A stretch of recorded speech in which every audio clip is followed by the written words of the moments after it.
Herkese selam, kanalıma hoş geldiniz. Bu videoda yapımı oldukça kolay ve birçok projede severek kullanabileceğiniz bu desenin yapımını anlatıyorum. Kahveleriniz, tığınız ve ipleriniz hazırsa anlatıma geçebiliriz. Öncesinde kullandığım ipten bahsedeyim. Diva markasının Natural Cotton serisini kullandım ben. Renk kodu da şu şekilde. Zaten açıklamaya da renk kodunu yazarım.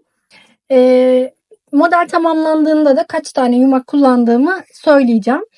Şimdi modelimiz ön, arka ve kollardan oluşuyor. Şimdi ben ön, arkayı yaptım. Bir tane kolu da yaptım. İkinci kolu birlikte yapacağız. Yaparken de ölçüleri nasıl ayarladığımızı anlatacağım.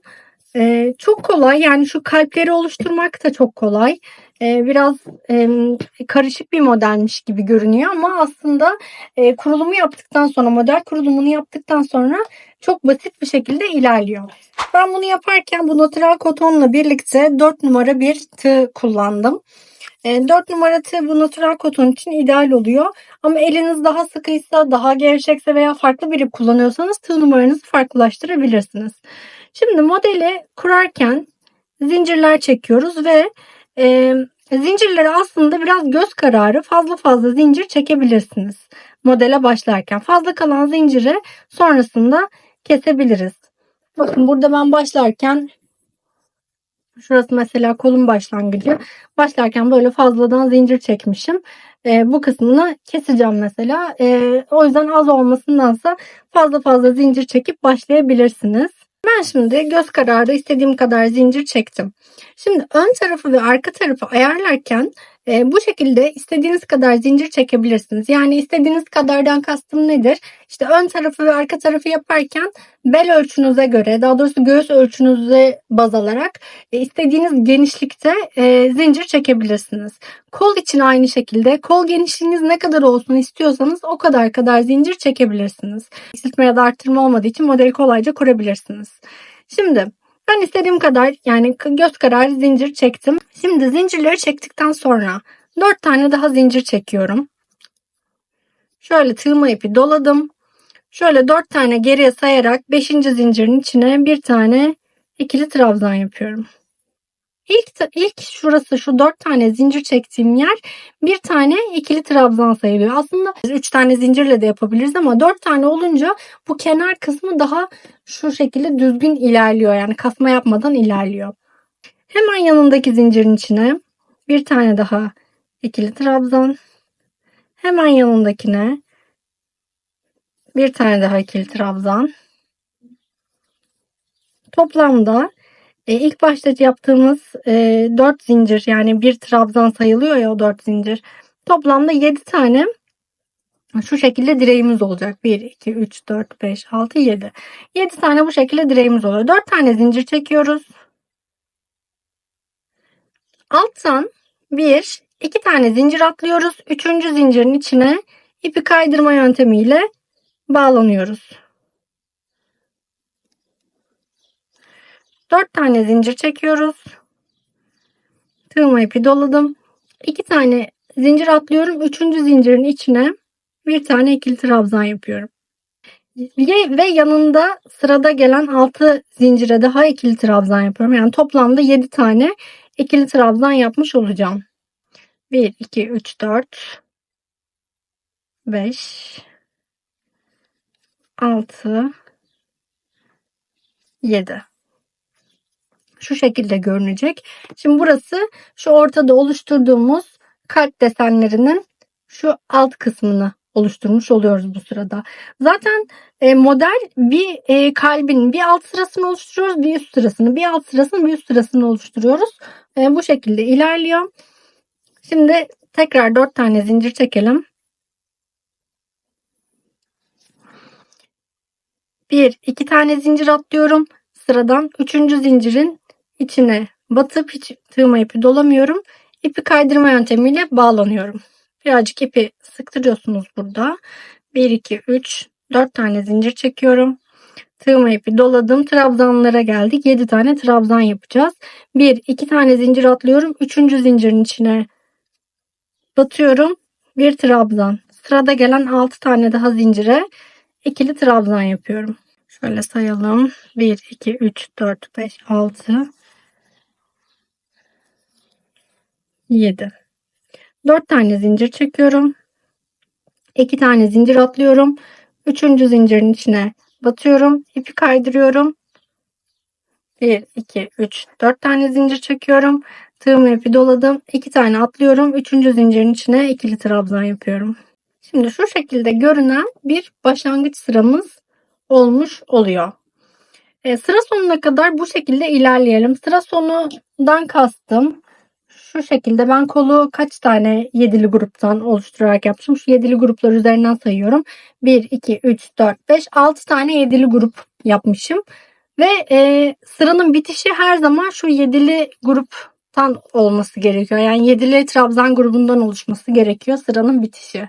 Şimdi ben 2 tane daha şu yedili gruptan yapıp sıramı tamamlayacağım. Şimdi bu kaç santime denk geliyor? Kol olarak söyleyeyim.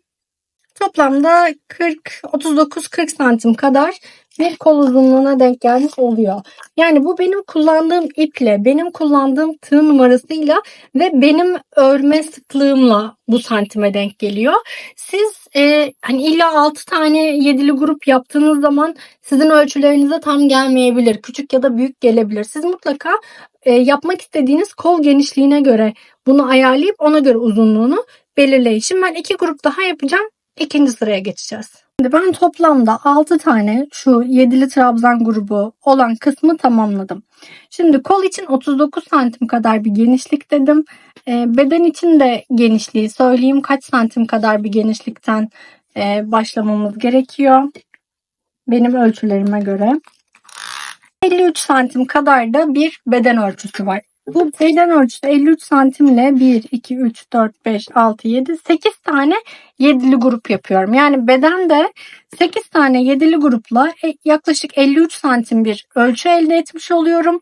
Ve bu ölçü benim için yeterli. Siz daha büyük ya da daha küçük yapabilirsiniz. Sadece modeli oturturken bu yedili trabzan sırasıyla başlayıp yedili trabzan sırasıyla bitecek. Buna dikkat etmeniz yeterli. Onun haricinde istediğiniz büyüklükte, istediğiniz küçüklükte yapabilirsiniz. Bunun hiçbir mahsuru yok. Yani modeli büyütmeniz ya da küçültmeniz modeli herhangi bir şekilde bozmaz. Şimdi modeli toplamda 4 sırada modeli oturtmuş olacağız zaten. Aslında 2 sırada oturtuyoruz ama şu kalpler böyle çaprazlı çaprazlı geldiği için toplamda 4 sırada modeli oturtmuş olacağız. 4 sıradan sonraki sıralar bunun tekrarı olan sıralar olmuş olacak. Modeli tamamladıktan sonra kaç sıra yaptım, yani uzunluğu kaç santim olduğunu da söyleyeceğim. Şimdi ikinci sıraya geçelim. Ne yapıyoruz? Şimdi 7 tane trabzanımız olan yerde bitirdik. 3 tane zincir çekiyorum. Bir üst sıraya çıkıyorum. Şöyle ters çeviriyorum. Tığıma ipi doladım. Şu birinci trabzanın üstüne gelen yere 3 tane zincirle bir tane trabzan yapmış olduk zaten. O yüzden sıradakine geçiyoruz. Yani şunun dibindekine batmıyoruz. Sıradaki trabzanın üzerine geçiyoruz. 7 tane trabzan yapmış olacağız. Baştaki zincirle birlikte 7 tane trabzanın üzerine 7 tane trabzan yapacağız. Burada sayarak ilerlerseniz her zaman daha rahat olur. Yani kendini gösteriyor zaten ama yine de sayılar önemli. Baştakini bir sayıyorum. 1, 2, 3, 4, 5, 6, 7. 7 tane yapıyorum. Şimdi 5 tane zincir çekiyorum. Şu yedili trabzan grupları bittikten sonra. Şimdi kalbin üst kısmını yapacağız. Bir tane zincirden bir tanesini boş bırakıyorum. Geriye dönük. Ondan önceki zincire, yani baştan 3. zincirin içine batıp bir tane sık iğne yapıyorum. Şöyle ipi de sıkıyorum. 2 tane zincir çekiyorum. Tığıma ipi doladım. Şu sırada gelen, şu V yapmıştık ya, V'den hemen sonra gelen trabzanın tepesine bağlanıyorum. Şimdi bir tane ikili trabzan yaptım. Şimdi burada aslında şu yaptığımız sık iğne kısmı kalbin iç kısmını oluşturacak. Şu kalbin üstteki girintili kısmını oluşturacak ama şu an bu böyle dışarı doğru dönük duruyor olabilir. O bir sorun değil. Bir sonraki sırada, yani 3. sırada onu böyle içeriye doğru döndürerek zaten üst kısmının çalışmasını yapacağız. Bir sonraki sırada içeri doğru döndükten sonra kalp bu şekilde durmuş olacak zaten. O yüzden hani şu an dışarı doğru dönmesi sizi endişelendirmesin. Şimdi 7 tane trabzanın üzerine 7 tane daha trabzan yapacağız. Bir tanesini yaptık. 2, 3, 4, 5, 6, 7 tane. Yine aynı işlemi yapıyoruz. 5 tane zincir çekiyorum. 4, 5. Baştan 1, 2, 3. zincire batıyorum. Ya burada birazcık sıkı tutmanız önemli ipi. Sık iğne yapıyorum. Şöyle ipi sıktırıyorum. 2 tane zincir çekiyorum. Tırma ipi doladım. V'nin hemen bitişindeki sıradaki ikili trabzanın tepesine ikili trabzanlar yapıyorum. 7 tane. Tekrar V olan kısma geldim. 5 tane zincir çekiyorum. Baştan 1, 2, 3. Ya bu baştan da sayabilirsiniz. Geriye dönük bir tane atlayıp sıradaki zincire de batabilirsiniz. Sıradaki zincirin içine batıyorum. Sık iğne yapıyorum. İpi sıktırıyorum. 2 tane zincir çektim. Tığıma ipi doladım. Sıranın sonuna kadar bu şekilde bütün V'lerin üzerlerine aynı işlemi yapmaya devam ediyoruz. Şimdi sıranın sonuna geldim.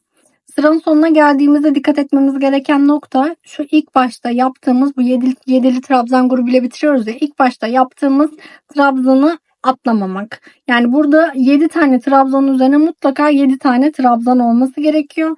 Buradaki zincirin tepesine de bir tane ikili trabzan yapıyoruz. Şu şekilde bitmiş oluyor. Şimdi birinci sıra bu şekilde. Birinci sıra bittiğinde böyle görünüyor. Yani şu kalpler aslında böyle yamuk yumuk görünüyor ama ikinci sırada yani bir sonraki sırada üçüncü sırada aslında böyle içe doğru dönmüş ve kalp görüntüsünü almış olacak. Şimdi bir sonraki sıraya geçerken. Şimdi bu sefer de buradaki yedili grupların üzerlerine şu ilk sırada yaptığımız V'leri yapmış olacağız.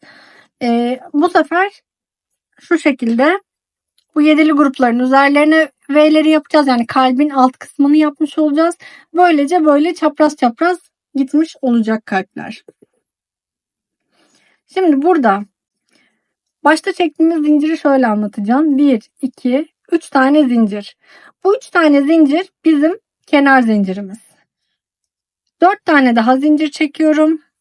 Toplamda 7 tane zincir. Bu 4 tane çektiğimiz zincir de bizim kalbin şu alt kısmındaki V'yi oluşturan 4 tane zincir. Yani bu başlangıçta 7 tane zincir çekmiş oluyoruz. Bu kalbin alt kısmını oluşturarak başladığımız yerlerde. Ters çeviriyorum. 1, 2 tane atlıyorum.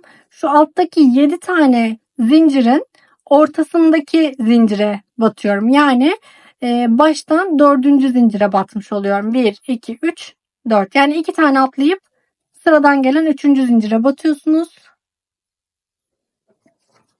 İpi kaydırıyoruz. 1, 2, 3, 4 tane zincir çekerek birinci trabzanın tepesine bir tane ikili trabzan yapıyoruz. Bakın şu görüntünün oluşması gerekiyor. Burada 7 tane zincir çektik. 7 tane zincirin ilk 3 zinciri bizim kenar zincirimiz. 4 tane zincir de kalbin V kısmındaki zincir oluyor. Şimdi kalbin üst kısmını oluşturmaya geldi sıra. Tırma ipi doladım. Şimdi şu sık iğneyi yapmadan önce 2 tane zincir çekmiştik. Sık iğnenin diğer tarafına da 2 tane zincir çekmiştik. Bu zincirlerin içlerine ikili trabzan yapacağız ama yani şuradaki boşluğa değil, direkt zincirin içine çalışacağız. Yani şuradaki zincirin içinden geçmemiz gerekiyor. Bir tane ikili trabzan. Diğer zincire de bir tane ikili trabzan. Şu sık iğnenin tepesine de bir tane ikili trabzan. Sonrasında geriye 2 tane zincirimiz kaldı. Geriye kalan 2 tane zincire de üzerlerine birer tane ikili trabzan yapıyoruz. Yedili trabzanın birinci trabzanın tepesine de yapıyoruz. Bakın kalp bu şekilde oluşmaya başlıyor. Böyle model genişledikçe, büyüdükçe kalp biraz daha güzel oturmaya başlayacak zaten. Bakın kalp bu şekilde oluşmaya başlıyor yavaş yavaş. Yani her bir bölümde bu şekilde böyle kalpleri oluştura ilerleyeceğiz. Şimdi trabzanlı yere geldik. 7 tane trabzan var. 4 tane zincir çekiyoruz. Burada birinci trabzanın üzerine mutlaka trabzan yapmayı unutmayın. Yani buradaki 7 tane trabzanın birincisine trabzan yapıyoruz. 2 tane atlıyoruz. Bir tane ipi kaydırarak bağlanıyoruz. 2 tane atlayıp sonuncusuna da bir tane trabzan yapıyoruz. Ya bu kısım önemli. Çünkü model yamuk ilerler eğer bunu yapmazsanız. 4 tane zincir çekiyorum. 2 tane atladım. Üçüncüsüne bağlanıyorum. İpi kaydırarak bağlandım. 4 tane zincir çekiyorum. Tığıma ipi doladım. 2 tane atlıyorum ve sonuncu trabzanın tepesine bir tane ikili trabzan yapıyorum. Şimdi tekrar kalbin olduğu yerdeyim. Şimdi kalbin olduğu yeri yaparken şu yukarı bakan sık iğneli kısım var ya, onu şöyle aşağıya çeviriyorsunuz. O şekilde çalışmaya devam ediyoruz. Şöyle yine 2 tane zincir vardı arada. 2 tane zincirin tepesine birer tane trabzan yaptım. Sık iğneli yerin de tepesine trabzan yapıyorum. 2 tane zincir var sırada. 2 tane zincirin de üzerlerine birer tane ikili trabzan yapıyorum. Ve birinci trabzanın tepesindeyim. Bakın böyle görünüyor. Şimdi sıra sonuna kadar aynı şekilde bütün trabzan gruplarının üzerlerine V yaparak, kalplerin de üzerlerine ikili trabzanlar yaparak sıra sonuna kadar ilerleyelim. Şimdi sıranın sonuna kadar aynı işlemlerle ilerledim. Sıranın sonuna geldiğimizde de yine bir tane ikili trabzanla bitirmiş oluyorum sırayı. Bakın bittikten sonra, 3. sırada bittikten sonra bu şekilde görünüyor. Bu yedili trabzan grupları hiç değişmiyor. Yani kalbin üzerinde de olsa bir tane başta, 2 tane kalbin şu sık iğneliden önceki 2 tane trabzan, bir tane sık iğnenin üstüne, 3 tane de geri kalan yere. Yani bir tane başa, bir tane sona, 5 tane de kalbin üstüne gibi. Buradaki yedili trabzan gruplarının sayısı hiç değişmiyor. Çünkü onların üzerlerinden ilerleyeceğiz. Şimdi burada bu çalışmayı yaparken sadece kalbin şu orta kısmını içe doğru çevirerek şu trabzan gruplarını çalışmaya özen gösterin. Bu çalışma bittikten sonra böyle üstüne hafif bir buharlı ütüyle geçtikten sonra şu kalpler biraz daha böyle düzgün, böyle kalıp durmuş olacak zaten.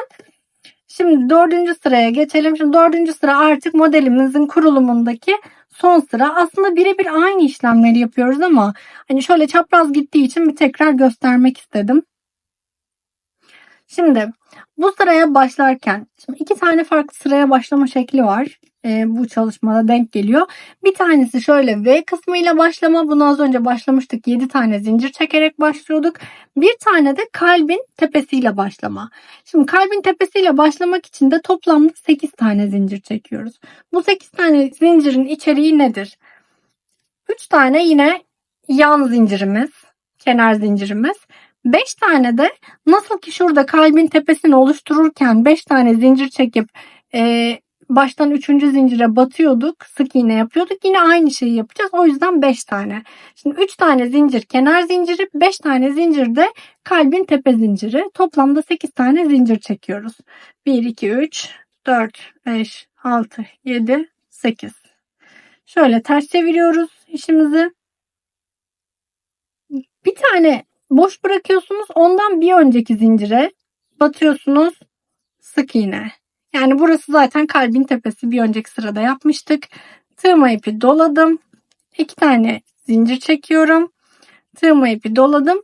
Bir sırada gelen ikili trabzanın tepesine bir tane ikili trabzan yaparak bağlanıyorum.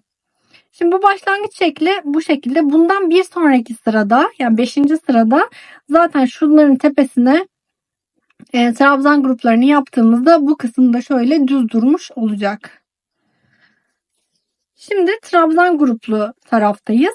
Bu çalışmada trabzan grupları her zaman ikişer sıra gidiyor. Yani biz burada tek bir tane sıra trabzan grubu gördüğümüzde onun üzerine bir tane daha yedili trabzan grubu yapacağız ki zaten şu kalbin tepesini oluşturduğumuz yerde kalbin tepesi trabzan grubu, kalbin tepesi trabzan grubu olarak ilerliyor. Şimdi 7 tane yapacağız. Bir tanesini yapmış olduk bağlanarak. Şimdi yine 5 tane zincir çekiyoruz. Kalbin tepesindeyiz. Bir tane boş bırakıyoruz. Ondan önceki zincire batıyoruz. İpi sıkıyoruz. 2 tane zincir. 7 tane ikili trabzan. 1, 2, 3, 4, 5 tane zincir. Şu aşamadayız. Sıra sonuna kadar aynı işlemleri devam ettirelim. Şimdi sıranın sonuna kadar geldik. Sıranın sonuna geldiğimizde tekrar tekli trabzan, yani bir tane ikili trabzanla bitiriyoruz. 3 tane zincir, bir tane kalbin tepesini yapmış oldum. 2 tane zincir, bir tane sık iğne ve 2 tane zincirden oluşan grubumu yaptım. Tığıma ipi doladım. Başta çektiğimiz bir önceki sıraya başlarken 7 tane zincir vardı ya, 1, 2, 3. zincirin tepesine bağlanıp bir tane ikili trabzan yapıyorum. Bu şekilde bitirmiş oluyorum. Şöyle göstereyim. Şimdi bu şekilde görünüyor 4 sıramızın tamamlanmış hali. Şimdi 5. sırayı da birlikte tamamlayalım. Çünkü şu sıra sonundaki şu trabzanlı kısmın bitirişini bir göstermek istiyorum. Şimdi kalbin tepesiyle başlıyoruz. Kalbin tepesine ne yapıyorduk? 7 tane trabzan yapıyorduk. 1, 2, 3 tane zincir çekiyorum. Şu kalbin üst kısmındaki sivriliği aşağıya doğru çeviriyorum. Yani sık iğnemi aşağıya doğru çeviriyorum. Buradaki 2 tane zincirin üzerlerine birer tane ikili trabzan yapacağım. 2. Bir tane sık iğnenin tepesine trabzan yapıyorum. 2 tane de sık iğnenin diğer tarafına birer tane ikili trabzan yapıyorum. Ve son olarak şu 7 tane trabzan grubun birinci trabzan grubuna bir tane ikili trabzan yapıyorum. Bakın başlangıçta da diğer taraflarda yaptığımız gibi trabzan grubunu yapmış olduk. Bunu bu şekilde başlamış olduk.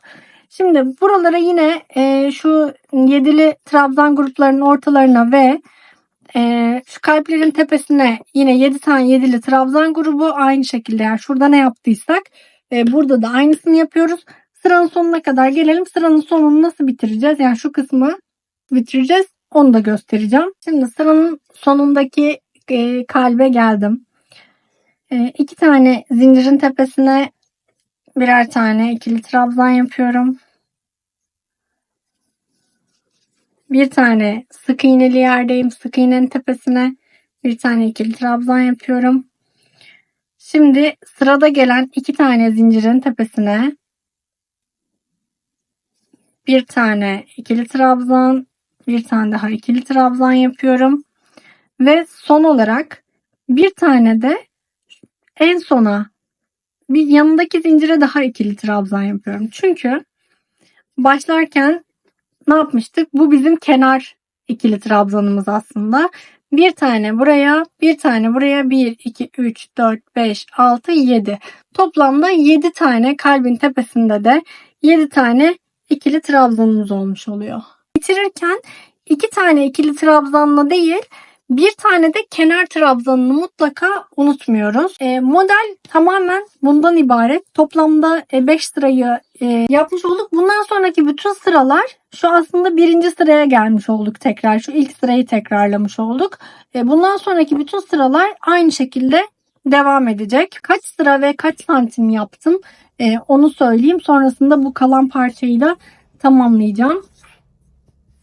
Şöyle ön tarafı ve arka tarafı eşit zaten. Ön ve arka tarafı için toplamda 39 santim kadar ördüm. Toplamda 26 bitiş sırası ile birlikte 27 sıra. Toplamda 27 sıra ön ve arkayı örüyorum. 27 sırada yaklaşık olarak 39-40 santime denk geliyor. Ve kolları da söyleyeyim. Şimdi bu biraz ön ve arka kısım en olarak da boy olarak da biraz böyle geniş ve salaş olduğu için kollar biraz daha kısa kalmış oluyor. Şimdi kolları böyle ördüm ya. Şimdi kolları şöyle katlayıp böyle ön tarafa, yani yan tarafa dikmiş olacağım. O yüzden kol ayarlarken ne kadar genişlik istiyorsanız böyle katlayacakmışsınız gibi hesaplayabilirsiniz şu şekilde. Ben böyle kolları da salaş sevdiğim için kolların da enini ve boyunu söyleyeyim. Şöyle 37-38 santim kadar kolun eni var. Eni dediğim aslında böyle katlayınca yaklaşık olarak 19-20 santime geliyor. Omuzdan kol altına kadar olan kısım. Boyunu da söyleyeyim. Boyu da 25 santim kadar da boyu var. 2, 4, 6, 8, 10, 12, 14, 16, 17 sıra. 17 sırayla 25 santim kadar da kol ölçüsü var. Şimdi sonuncu sıraya kadar geldim kol ölçüsünde de. Şimdi sonuncu sırada nasıl bir bitirme işlemi yapıyoruz? Normal şartlarda şu kalpten sonraki sırada bu kalbin üzerine trabzanları yapıyoruz. Yani şu döndürerek trabzanları yapıyoruz. Şu iki tane iki kat trabzan yaptığımız yere de Z'yi yapıyoruz. Yani kalbin şu alt kısmında yaptığımız 4 zincirli kısmı yapıyorduk. Ama ben artık bitirme sırasında olduğum için bu kısma, yani burayı yine trabzanlarla geçeceğim. Ama bu kısmı V yapmayacağım. Burayı da trabzanla geçeceğim. Yani şurada olduğu gibi. Bu kısmı normalde V yapıyorduk. V yapmıyoruz. Dümdüz trabzanla geçiyoruz. Son sırayı bu şekilde kapatıyoruz. Hem bu şekilde dikişi daha düzgün olacak. Hem de burada böyle V boşluklar olmamış olacak. Şimdi ikinci kolda tamamlanmış oldu.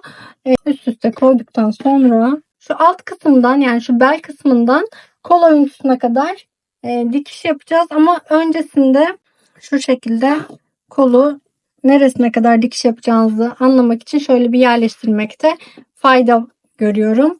Şöyle şu şekilde yapabilirsiniz. Hatta bunu böyle açık bir şekilde de dikebilirsiniz. Kolu daha sonra ikiye katlayabilirsiniz. Önü ve arkayı. O şekilde daha da sağlıklı olur. Hani kasma yapmadan da dikebilirsiniz. Kolu bu şekilde böyle omuzdan itibaren şöyle dikişini yaptıktan sonra alt kısmının da dikişini yapıyorsunuz. Bel kısmını ve kolun şu altta kalan kısmında dikişini yapıyoruz.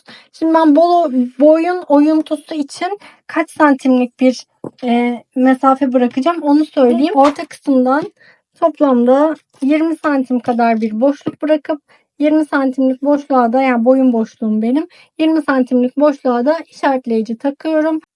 Kolları da dikelim. Kolların dikişini de yaptıktan ve boyun kenar dikişini de yaptıktan sonra bluzumuz tamamlanmış oluyor. Ben toplamda şu ipten 3 yumak kullandım. Yani tam 3 yumak gitti bu ölçülerdeki bir bluze. Modelin bitmiş hali ve üzerimde duruşu bu şekilde. Bu deseni hırka, şal, elbise, kazak gibi farklı projelerde de kolaylıkla kullanabilirsiniz. Umarım faydalı olmuştur. Yapacakları şimdiden kolaylıklar dilerim. Bu videoların devamlılığı için videoyu beğenmeyi, yorum yapmayı, kanalıma abone olup bildirimleri açmayı unutmayın. Bay bay.